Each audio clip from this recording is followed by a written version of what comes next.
He tried to stop the disaster. They told him to stay quiet. The most dangerous warning is the one everyone chooses to ignore, because silence can sound a lot like success. Until it doesn't. Ethan loved machines.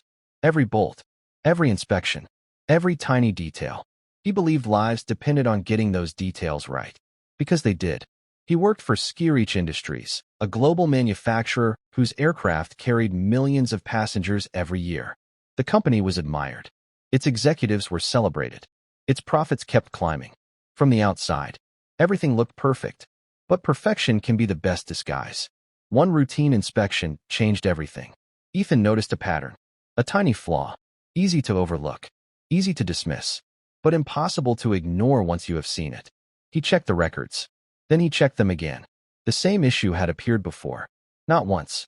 Not twice. Again. And again. His stomach dropped. If the defect grew worse under pressure, it could become catastrophic. He wrote a detailed report. Attached photographs. Engineering notes. Test results. He expected urgent action. Instead, he received a polite email thanking him for his commitment to quality. Nothing else happened. Weeks passed. Production continued. New aircraft rolled off the line. The flaw remained. Ethan reported it again.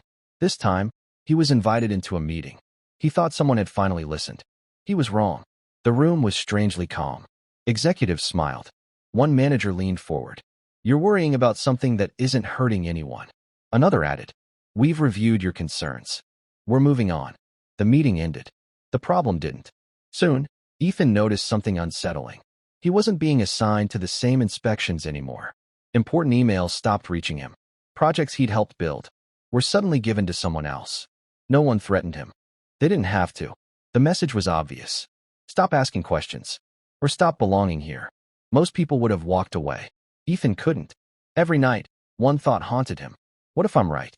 He documented everything. Inspection dates. Maintenance records. Internal conversations. Every unanswered warning. Every dismissed concern. Months turned into years. The company celebrated record sales. Executives congratulated themselves. Safety awards filled the lobby. Employees applauded during company meetings. Only Ethan seemed unable to celebrate. Then, the impossible happened. An aircraft suffered a terrifying mid-flight failure. Passengers survived by sheer luck. The incident shocked the world. News outlets demanded answers. Regulators launched investigations. Suddenly, the reports nobody wanted to read became the most important documents in the building. Investigators discovered warning after warning. Recommendations that had gone nowhere. Concerns that had quietly disappeared into endless meetings and polished presentations. The company insisted it was committed to safety. But the paper trail told a different story. Public trust collapsed. Share prices tumbled. Families demanded accountability. Employees began speaking out. Former engineers revealed they had raised similar concerns. Each story sounded painfully familiar. The problem had never been a lack of warnings. It had been a lack of listening.